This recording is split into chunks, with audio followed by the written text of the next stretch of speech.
네, 새로운 인생을 삽시다. 네, 그렇습니다. 우리는 날마다 새로운 인생을 살아가야 되는 것입니다. 네, 특별히 또 제목을 이렇게 잡아본 것은 이제 10월의 첫 번째 주일, 완연한 가을의 느낌이 나지요. 그래 마침 우리 이순자 집사님께서 가을의 상징인 국화를 장식해 주었어요. 참 보기가 좋습니다. 네, 어제 이 국화를 사왔어요. 어제보다 조금 더 폈네요. 이순자 집사님하고 제가 가서 이것저것 보다가 그래도 이게 제일 좋겠다 이제 한참을 골라서 이것을 사왔습니다. 사람들이요 물건을 살 때 그 나라마다 물어보는 말이 다르다고 하는데, 프랑스인들은 이거 최신형인가요? 하고 묻고, 독일 사람들은 이거 튼튼한가요? 하고 묻고요, 중국 사람들은 이것보다 더 싼 거 없어요? 이렇게 묻고, 그러면 한국 사람들은 뭐라고 할까요? 물건 살 때 이거 진짜예요? 옛날에 이런 말 참 많이 했죠. 그래서 참기름이 가짜가 많으니까 순 진짜 참기름 뭐 이렇게 써붙였죠. 순 진짜 참기름 괄호치고 집에서 짠 거 뭐 이렇게. 자, 진짜를 팔아도 진짜로 안 믿고 새 것을 팔아도 새 것으로 안 믿는 사람들입니다. 자, 이처럼 사람들은요 의심과 의문과 부정확 속에 살아가요. 성경은 우리가 예수를 믿으면 새 것이라고 말합니다. 그런데 우리가 정말 새 것처럼 날마다 새로운 인생으로 살아가고 있나요? 그렇지 않은 것 같습니다. 그 이유는 뭐냐면 우리가 진정으로 새 것에 대한 경험을 해본 적이 없기 때문입니다. 성경은 이렇게 말하죠. 누구든지 그리스도 안에 있으면 새로운 피조물이라, 이전 것은 지나갔으니 보라 새 것이 되었도다. 자, 그렇습니다. 우리가 새로운 인생을 날마다 살지 못하는 그 이유는 새 것에 대한 경험이 많지 않기 때문에, 그래 성경은 말하기를 헤아려는 새 것이 없다. 새 것이 없어요. 다 있는 것 가지고 다시 만들고 다시 고쳐 쓰는 것입니다. 오늘 저는 여러분에게 진정한 의미에서 새 인생이라고 하는 것은 무엇인가? 계절도 바뀌고 달도 바뀌고 코로나도 거의 끝나가는데 우리의 삶도 우리의 믿음도 새로워져야 되지 않겠습니까? 자, 첫째는 새로운 인생은요 성령을 영접하는 것입니다. 내가 예수를 믿겠다고 고백하는 그 순간 내 속에 예수의 영이 들어오십니다. 우리는 예수 안에서 새로운 피조물이 되었다고 성경은 말합니다. 나의 겉모습은 변한 게 없어요. 똑같아요. 그런데 내 속에서는 새로운 변화가 일어납니다. 새로운 창조가 일어나고 있는 거예요. 이것이 진정한 새로움이에요. 날마다 새로운 변화를 경험해 나가는 것이 예수 믿는 자의 보람입니다. 우리나라의 자동차 산업을 이끌어가는 이 현대와 기아 자동차가 98년도에 이 두 회사가 합병을 했지요. 이 두 회사가 합병을 하니까 이제 자동차 연구진들이 모여서, 양쪽 회사가 모여서 이제 엔진을 개발하고 합니다. 양쪽 회사가 엔진을 같이 개발해 가지고 현대에서도 사용하고 기아에서도 사용하는 거예요. 그러니까는 모양은 조금 다를지 몰라도 그 방식이나 내용에 있어서는 현대차와 기아차가 거의 같아요. 근데 우리는 모르죠. 무슨 얘기냐? 눈속임이에요. 사람들은 이거는 기아차, 이거는 현대차라고 말하지만 연구진이 똑같아요. 왜냐? 사람들은 자주 보면 실증을 나니까 엔진도 바꾸고, 더 많이 바꾸는 건 뭐예요? 엔진은 그렇다 치더라도 겉모양이 바꾸면 야, 이번에 새로 나온 차 좋다. 타보지도 않고 모양이 좋으면 좋아, 그렇게 이야기하죠. 사람의 눈이 간사해서 디자인만 바꾸면, 모양만 바꾸면 새 것이라고 말을 합니다. 그리고 좋아해요. 또 좋아하니까 회사는 자꾸 디자인을 바꿔서 출시를 합니다. 그런데 문제는 뭐냐 하면 그 새로 나온 자동차도 몇 번 보다 보면 실증이 나요. 그리고 또다시 새로운 모델을 내면은 사람들의 눈이 솔깃하는 겁니다. 그래서 또 팔고 또 새 거 사고. 그래서 이제 우리나라도 이제 여유가 있으니까 사람들이 자동차를 자주 바꿔요. 자, 여유가 좀 없으신 분들은 이럴 때 중고차 사는 것도 괜찮아요. 이제는 우리나라도 중고차도 상당히 괜찮습니다. 정비사들이 뭐라고 얘기하냐면 차 고장 안 납니다. 네, 차 고장 안 나요. 성능이 좋다는 얘기지요. 이제는 국제 수준을 따라왔습니다. 네, 고장이 안 나는데 겉모양이 좋으면 좋은 줄 알고 또 다시 새 걸 막 사는 겁니다. 그래요. 여유가 있으면 새 거 사세요. 여유가 없으면 한 2, 3년 지난 거 중고 사도 잘만 사면 좋아요. 요새는. 자, 사람의 눈이 그만큼 간사하다는 거예요. 겉모양만 바뀌면 좋다는 것이지요. 그런데 그 겉모양도 2번, 3번 보면 또 실증이 납니다. 하지만 저는 자주 보아도 실증 나지 않는 게 있어요. 그게 뭔지 아세요? 보면 볼수록 새롭고 신선한 게 있습니다. 그게 뭔지 아세요? 성경. 성경은 100번을 읽어도 은혜가 되지 않습니까? 아직 99번밖에 못 읽었어요? 자, 이것은 하나님께서 우리에게 주신 새로운 선물이기 때문에 헤어지거나 약해지거나 깨지는 것이 아니고 날마다 새롭습니다. 그래서 성경에 보면 이런 말씀이 있지요. 이것이 아침마다 새로우니 주의 성실하심이 크도소이다. 아멘.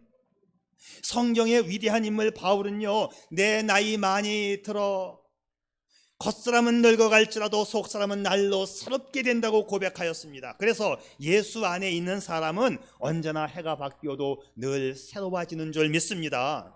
겉모양이 새로워지는 게 아니고 내 속사람이 새로워진다고 성경은 말해요. 질적으로 새로워진다는 것이죠. 자, 이것이 바로 예수 그리스도의 생명을 덧입은 사람들의 특성입니다.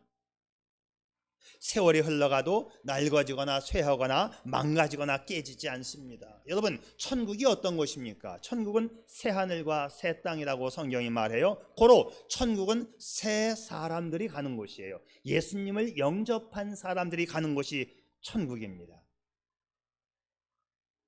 아재 개그 하나 해볼까요? 뭐 요새는 이제 개그도 아재 개그라는 말을 붙이지 않으면 이제 안 되는 것 같아요. 병든 자여 내게로 오라. 누가 했지요 이런 말? 수준 높은 아재 개그라 답을 못 하시는데, 병든 자여 내게로 오라. 의사? 엿장수가 했죠. 엿장수.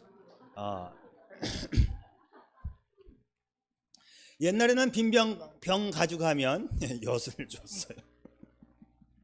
그러나 교회는 예나 지금이나 병든 자, 외로운 자, 상처받은 자, 죄 많은 자 다 오라고 하십니다. 외로운 자, 상처받은 자, 죄 많은 자, 병든 자 아무나 오라고 합니다. 이 아무나가 교회에 와서 예수님을 믿기로 작정을 하게 되면 그 사람은 예수 안에서 새 생명을 얻은 사람이 되는 거예요. 천국은 새 생명 얻은 자가 가는 것입니다. 여러분, 인간에게 있어서 가장 큰 문제가 뭐냐면, 또 요즘에 가장 큰 문제가 뭐냐면 21세기의 문제는 환경입니다. 21세기의 이슈는 이 환경 문제. 공기가 오염되고 대기권의 질서가 파괴됩니다. 지난 8월 달에 수도권에 폭우가 내렸죠. 1920년 8월 2일 날 폭우가 내리고 102년 만에 폭우가 쏟아졌어요. 갑자기 지하수에 물이 넘치니까는 위로 솟구쳐서 맨홀 뚜껑이 열리고 물을 첨벙첨벙 걸어가다 맨홀 뚜껑에 빠져서 실종되고 사망되고 난리가 아니었지요. 땅이 오염되고 수질이 오염되고 물고기가 죽고 생태계에 변화가 왔어요. 그런데 아무리 우리가 자연보호를 외치고 해도 소용없어요. 안 됩니다. 오히려 시간이 지나가면 지나갈수록 더 자연은 훼손되고 심각해져 갑니다. 자, 여기서 또 하나 제가 중요한 것을 말씀드리는데, 자유주의 신학자들은 이 땅을 우리가 보호하고 개혁하고 정화할 수 있다고 말을 해요. 여러분, 인간이 이 땅을 보호하고 개혁하고 정화할 수 있을까요? 똑같은 신학자예요. 근데 그들은 그렇게 이야기를 합니다. 나는 그렇게 이야기하지 않아요. 이 땅을 천국으로 만들어야 한다고 그들이 외치고 있지만 성경은 사실상 그렇게 말하지 않습니다. 자, 보겠습니다. 로마서의 한 말씀. 생각하건대 현재의 고난은 장차 우리에게 나타날 영광과 비교할 수 없도다. 하나님의 아들들이 나타나는 것이니. 자, 이 땅의 모든 피조물들이 병들어가는 이 세상을 바라보면서 탄식하고 있다는 거예요. 그래서 이 피조물들, 이 땅에 존재하고 있는 모든 피조물들이 고대하는 것은 하나님의 아들들이 나타나는 그 때를 기다리고 있다. 분명히 성경에 이렇게 되어 있어요. 그러면 하나님의 아들들이 누구예요? 먼저 예수 믿고 이제 천국에 간 잠자는 영혼들이 하나님의 아들들이에요. 예수님이 재림하실 때 마지막 순간에 먼저 예수 믿고 천당에 간 사람들, 그리고 이 땅의 모든 사람들, 하나님의 아들들이 기대하는 바는 뭐냐면 예수님이 재림하여 오는 그때를 기다릴 뿐이다. 왜? 세상은 병들고 썩어가고 오염되고 있기 때문에. 이것이 성경의 팩트. 그런데 자유주의 신학자들은 천년왕국이 없다라고 합니다. 이 땅이 천년왕국이다. 우리가 이 땅을 개혁하여 만들어가면 된다. 그렇게 안 가르칠 것 같죠? 심각해요. 총신대학에서도 그렇게 가르쳐요. 내가 나온 총신에서도. 이거 이제 무천년설이라고 하는 건데, 천년왕국이 없다. 무천년설이 총신에서 지금 가르치고 있어요. 오래전까지만 해도 전천년설을 가르쳤어요. 왜? 성경 말씀 그대로 가르쳤는데 미국에서 공부한 학자들이 들어오면서 무천년설을 공부해갖고 들어와갖고 이제 할아버지 교수들이 떠나고 나니까 젊은 교수들이 무천년설을 가르친다니까요. 심각해요. 제가 세상을 떠나고 난 다음에 제 말씀 잘 기억하시길 바랍니다. 젊은 사람들, 우리 이대한 목사가 말했지, 이 세상은 천년왕국이 없다. 우리가 이 세상을 정화하고 자연보호하고 이 땅을 만들고 세상을 우리가 개혁하여 세상을 만들 수 있다고 말하는 것은 자유주의 신학자들이 말하는 거예요. 그리고 무천년설을 지금도 총신대학에서 가르치기를 시작했다. 물론 두 파예요. 총신대학에서도 무천년설 가르치는 교수가 있고 전천년설 가르치는 교수가 있어요. 젊은 교수는 무천년설 가르칩니다.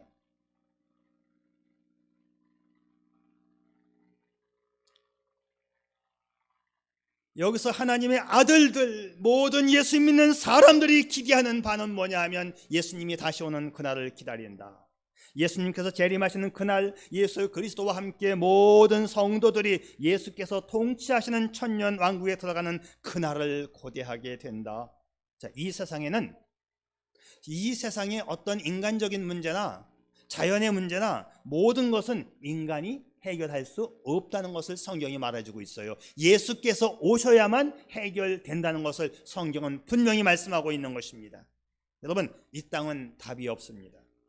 시간이 가면 갈수록 지구온난화, 지구오염, 기후변화, 이 환경이 급속도로 나빠져서 예전에 경험하지 못했던 폭염, 폭우, 홍수, 가뭄, 산불들이 지구촌 곳곳에서 일어날 수밖에 없습니다. 자연은 병들어 탄식하고 또 사람의 심성은 더 나빠져 가고 있어요. 학교 주변에 러브 호텔이 웬 말이냐, 단란 주점이 웬 말이냐, 물러가라 물러가라. 아무리 데모하고 감옥에 보내고 전자팔찌 끼우고 실명을 공개해도 여전히 범죄로 높아만 갑니다. 아니, 이제는 학교 교과서에 동성애를 인정하는 거, 동성애가 함께 남자가 남자와 결혼하는 것이 옳다라는 것을 교과서에 넣자라고 하는 때 아닙니까? 지금 정치인들이 내일까지 반대 투표하라고 기독교계에서 저한테 문자가 왔어요. 이게 세상이라니까요.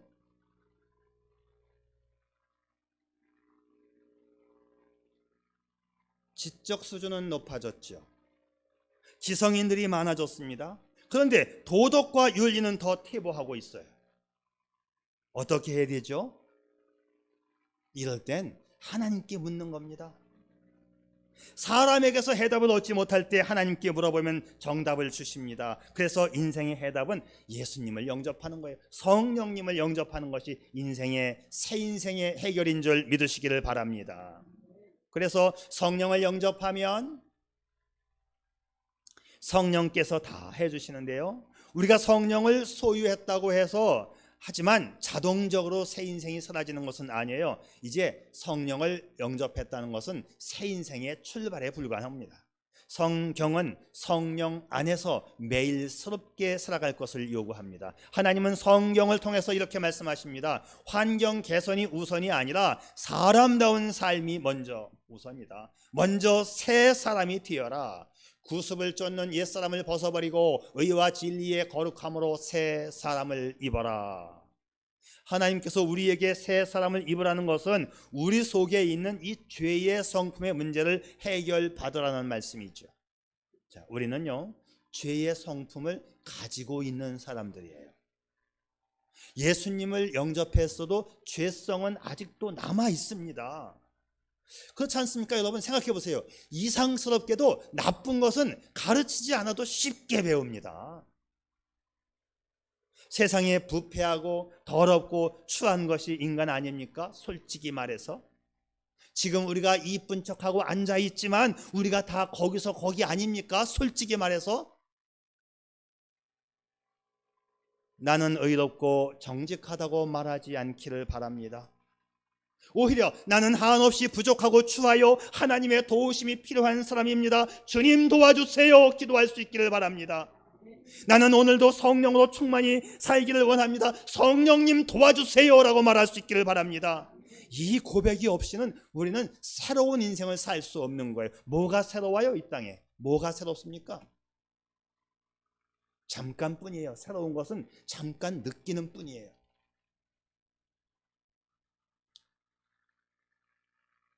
오리와 전갈 이야기 제가 가끔씩 쓰는데요,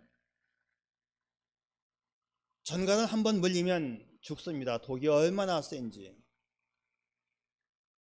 한 여름날 강 안에 이렇게 조그만 섬이 있었어요. 한강 안에도 저 뭐 밤섬인지 있잖아요. 근데 그 섬 안에 오리하고 전갈이 같이 있었는데 홍수가 나서 물이 막 불어나니까 이제 오리도 죽게 생겼어요. 전갈도 죽게 생기고. 근데 오리는 헤엄쳐서 건너가면 되니까 이제 오리가 물이 불어나니까 건너가려고 헤엄칠 준비를 하니까 전갈은 헤엄을 못 치잖아요. 오리에게 사정합니다. 오리야 나 좀 태워다 다오. 난 여기서 물에 떠내려갈 것 같아. 오리가 태워다 주겠어요? 네가 나를 물으면 내가 죽는데 내가 널 태워주니 나 혼자 갈 거야. 야, 상황이 상황인데 이 상황에서 내가 너를 물겠니? 야, 나 좀 태워다 저 육지로 건너다오. 정말이야? 약속하지. 내가 미쳤니? 내가 너를 물게. 나도 죽는데. 그래 그럼 타. 그리고 이제 등에다가 전갈을 태우고 헤엄쳐 나오는데 목덜미가 따끔해요. 너 나 왜 물었어? 그때 전갈이 하는 말, 이게 내 본성이야. That's my nature. 이게 내 본성이야. 나는 무는 특성을 갖고 있거든. 여러분, 인간의 죄성 때문에 이 세상은 더 오염되어지고 더 악해져 갈 수밖에 없다는 것이 성경의 말씀입니다. 그래서 우리에게 가장 큰 문제가 뭐냐? 죄 문제예요. 근본적인 죄 문제는 예수님을 통하여 해결되었지만 아직도 남아있는 그 죄성, 나의 내면 속에 예수의 영이 들어오셔서 내게 말씀하십니다. 너는 새로운 피조물이 되었다. 이전 것은 지나갔으니 보라 새 것이 되었도다. 분명히 말씀드리지만 내가 나를 어찌할 수 없고 인간이 자연을 복구할 수 없습니다. 주님이 해주신 거예요. 우리나라가 1910년 아주 기분 나쁜 해이지요. 한일 합방이 되었어요. 주권을 일본에게 빼앗겼습니다. 압박과 서름을 당했어요.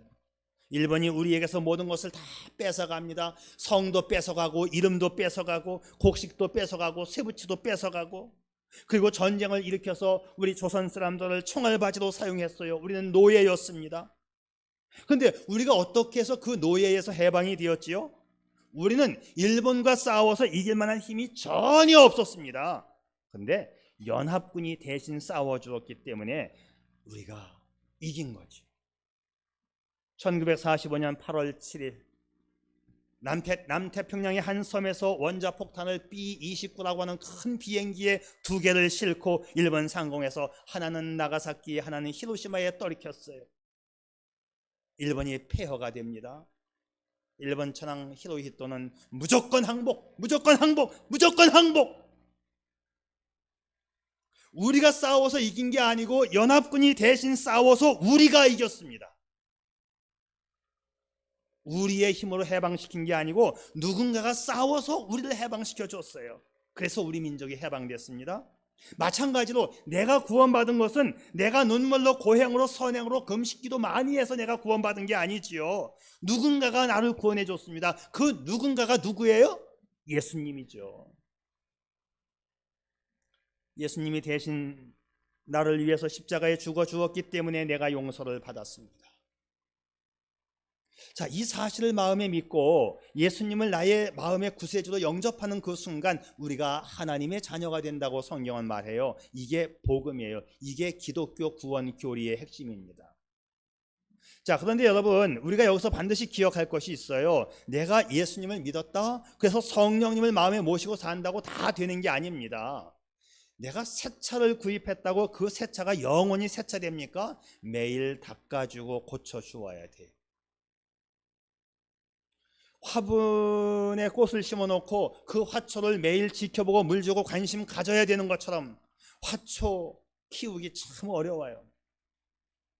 이게 참 보기는 좋은데 이제 저에게는 이게 또 숙제가 생긴 거예요. 잘 키워봐야 되겠는데 하는 이제 숙제가 생긴 거죠. 이거 키우는 거 쉽지 않습니다. 근데 어떤 사람이 그래요. 이 집은 화초가 잘 돼. 여러분, 그런 집 있어요? 화초가 잘 되는 집, 이게 말이 됩니까? 화초가 잘 되는 집이 따로 있어요?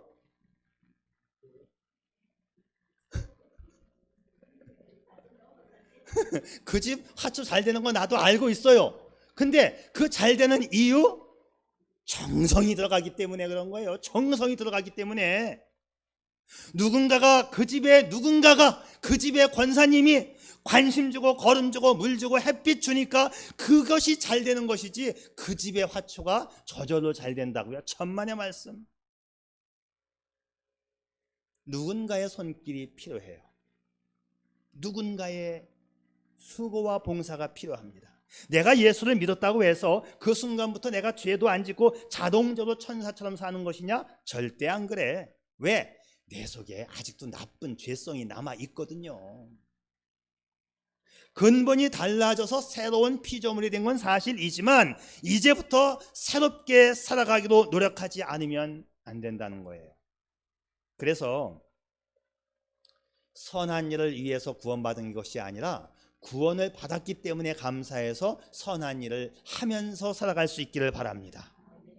네덜란드의 화가 고호라는 사람, 이름은 들어봤죠? 네, 이 사람이 목사의 아들이에요. 고호.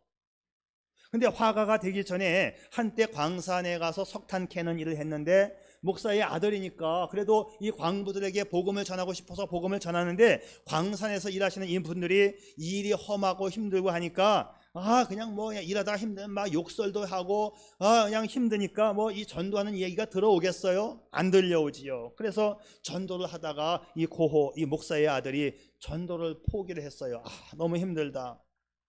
근데 그 광산에서 일하는 한 그 광부가 입고 있는 옷이 뭔가를 이렇게 포장했던 포장지로 썼던 그 천을 가지고 옷을 해 입었는데 그 옷, 그 사람의 등짝에 이런 광고 문구가 쓰여져 있었습니다. 이것은 깨지기 쉬운 물건이니 취급에 각별히 유의하여 주십시오. 그 포장지로 옷을 해 입었어요. 그랬더니 등판에 써 있기를 깨지기 쉬운 물건 취급주의라고 써 있는 겁니다. 가만히 이 고호가 보니까 맞다. 인간의 육체는 유리와 같아서 깨지기 쉽다. 부주의하면 망가지는 게 인간이다. 그렇지, 인간이 저렇지. 그래서 그때부터 다시 저 사람의 등판에 있는 글씨처럼 맞습니다, 여러분. 인간의 육체는 깨지기 쉬운 그릇과 같습니다, 여러분. 조심하지 않으면 교통사고로 깨지고 암으로 깨지고 술에 깨지고 부부싸움으로 깨지고 파탄납니다, 여러분. 그래서 여러분 이제 하나님 앞으로 돌아와야 돼요 하고 전도를 했더니 전도가 잘 되더래요. 내 육신은 깨지지만 내 육신 속에 있는 영혼은 깨지지 않아요. 그 영혼은 성령께서 책임져 주시는 것입니다. 이 소중한 영혼의 가치를 알고 예수님을 믿어야 합니다. 그래서 전도를 했더니 얼마나 전도가 잘 되는지요. 여러분, 내 영혼의 새로움을 위해서 살아갈 수 있기를 바랍니다.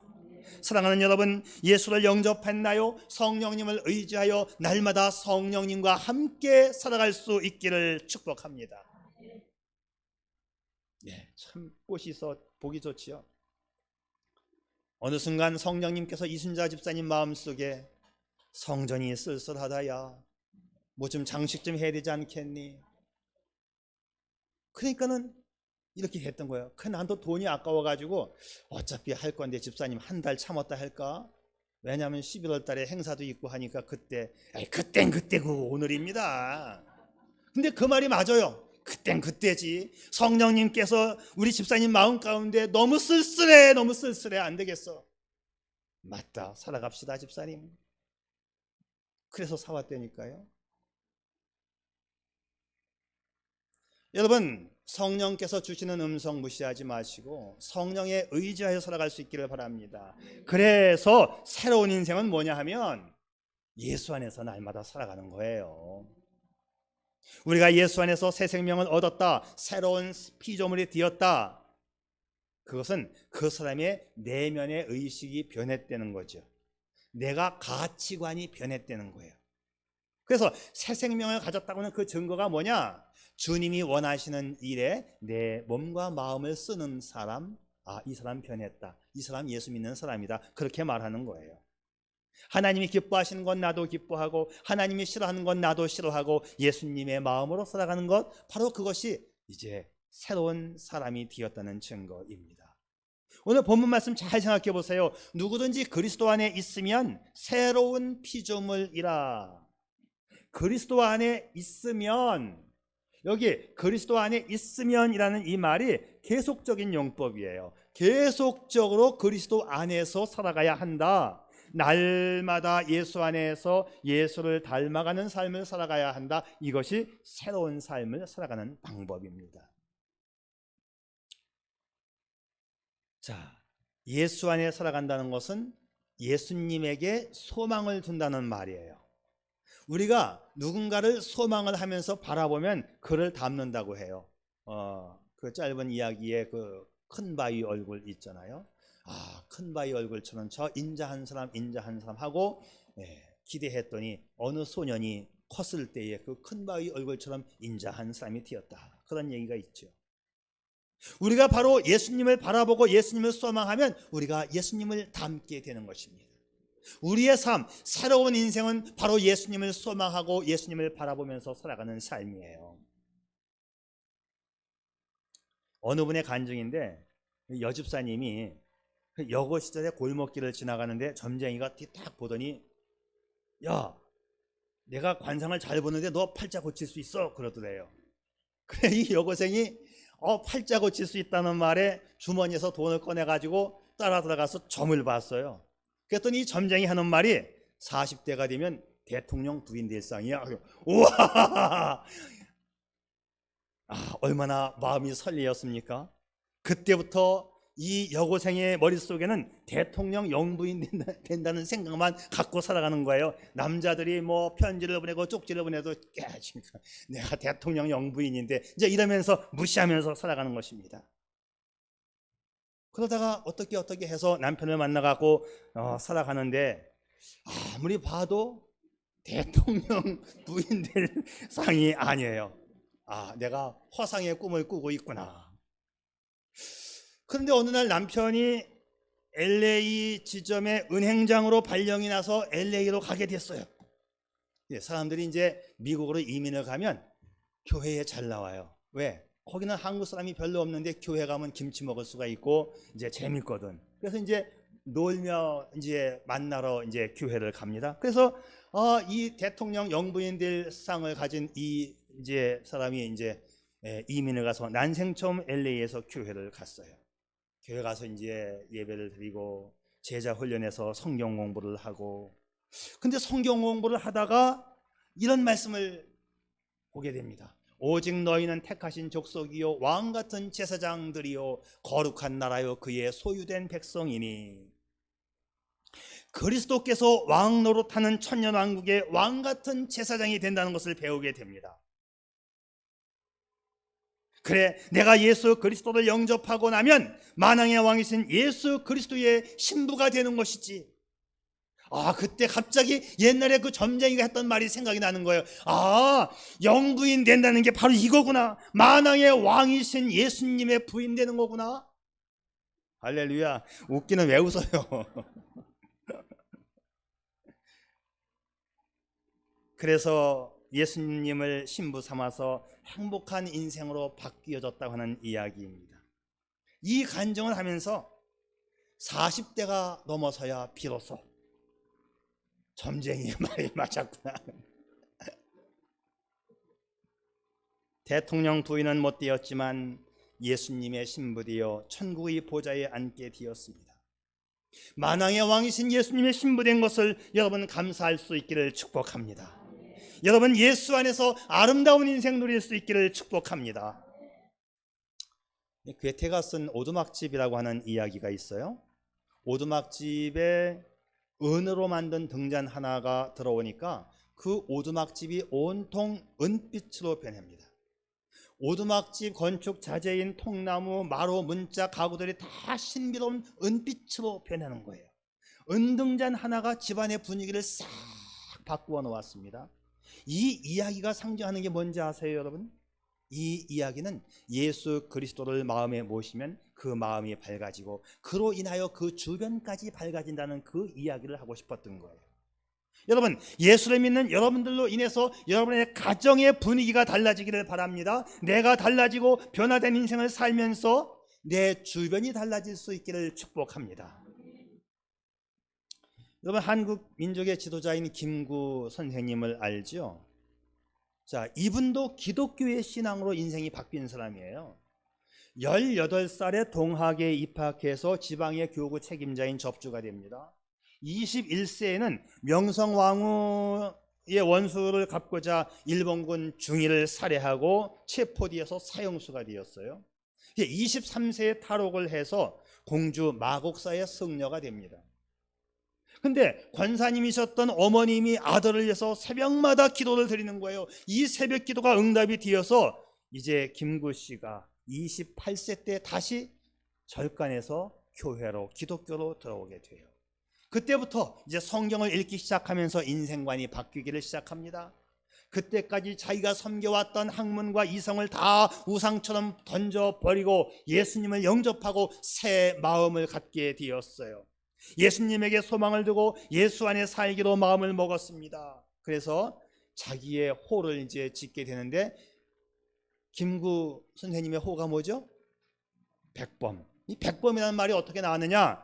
옛날에 국사 시간에 배웠던 거 떠올려 봐요. 가장 낮은 신분은 뭐라고 했어요? 백정. 가장 낮은 신분인 백정에서 백자를 따왔고, 나는 그냥 평범한 사람이야 라고 하는 범인에서 범자를 따와서 두 개가 합쳐져서 백정이 되었어요. 가장 낮고 평범한 사람 백범.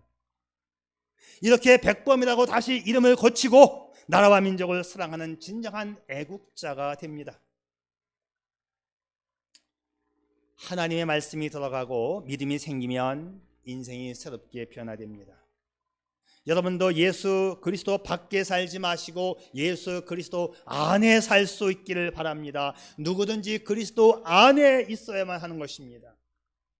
여러분, 신앙생활의 구경꾼으로 살지 말고 신앙생활의 주인공 될 수 있기를 바랍니다. 간중석에 앉아갖고 네가 잘했니 김집사가 잘했니 못했니 하지 말고 운동장에서 뛰는 선수가 될 수 있기를 바랍니다. 하나님은 그런 사람을 사랑하시고 그런 사람을 축복하십니다. 예수 그리스도 안에서 새로운 피조물이 되시기를 주님의 이름으로 축복합니다. 축복합니다. 기도하겠어요.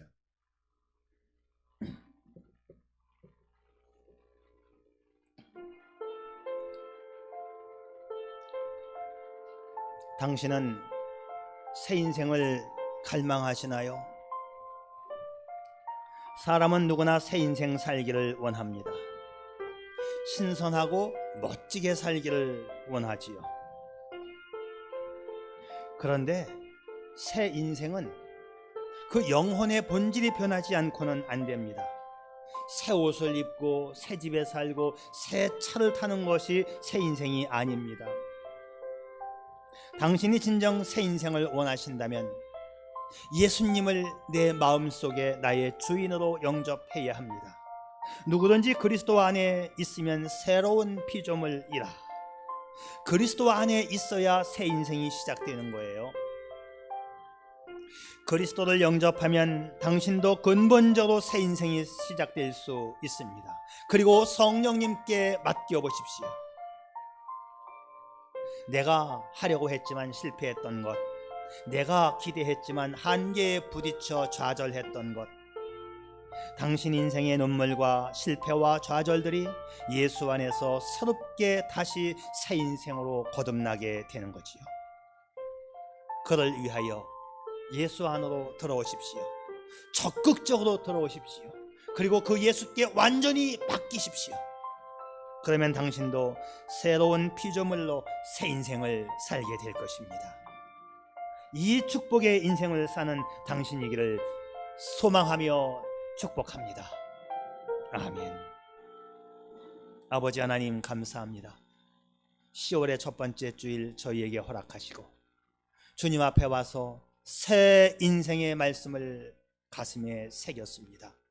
말로만의 새 인생이 아니라 진실로 내 영혼이, 내 삶이 달라지는 주님 안에서의 새 인생을 경험하게 해 주시옵소서.